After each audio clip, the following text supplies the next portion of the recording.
Let's take a look today at completing the square to solve quadratic equations. Let's start with a simple quadratic equation. X squared plus 6x equals 7. Right now this doesn't look like something we can easily solve.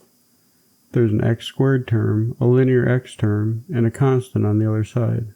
But we can make this easier to look at. Imagine a square with side length x. Its area would be x squared. Now imagine we add 6x to that area. Visually, this means attaching a rectangle to the side of the square. To help us in the process of completing the square, let's take this 6x rectangle and split it in half.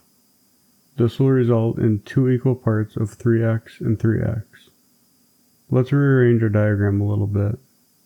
We can attach one of the rectangles of area 3x to the right side of the square, and the other rectangle of 3x to the bottom of the square. At this point, we no longer have a square, we have an almost square shape, but there's a missing corner. That missing corner is a small square with side length of 3, so its area is 9. If we add that small square, the entire shape becomes a perfect square. The side length of this new square that we've created is x plus 3. So, we've proved with our diagram that x squared plus 6x plus 9 is equal to the area of a square with side length x plus 3. Let's now go back to the original problem. We found a perfect square identity for x squared plus 6x plus 9, but we have x squared plus 6x. To get the equation in the form that we want, we'll add 9 to both sides. On the right, 7 plus 9 makes 16, and the left side represents our perfect square. Let's replace the left side of the equation with x plus 3 squared. Now solving is straightforward. We'll take the square root of both sides. X plus 3 equals plus or minus 4. Then to get x by itself, we subtract 3 from both sides. The result is x equals the opposite of 3 plus or minus 4. We'll evaluate this expression for both solutions and find that x equals 1 and x equals negative 7. And that's our answer. Looking at the plot of the function verifies our answer. The roots, where the function crosses the x-axis, are at 1 and negative 7. Next, let's generalize this by looking at the equation of the form x squared plus bx plus c equals 0. Notice that the leading coefficient is 1 in this example.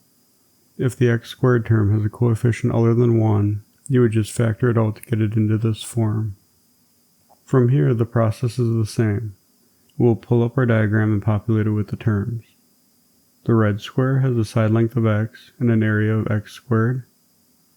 Then we need to find half of the linear coefficient to populate our diagram, which is b over 2.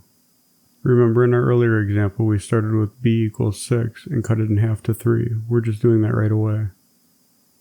This gives the green rectangles an area of b over 2 times x. Lastly, we need to complete the square.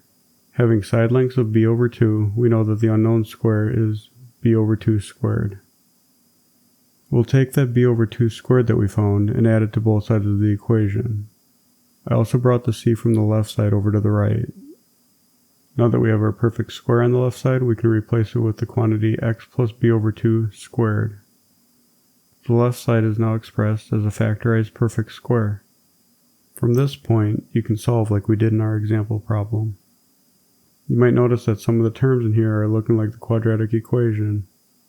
Comment below if you'd like to see how to derive the quadratic equation, or if you have any thoughts about completing the square. Thanks, and we'll see you next time.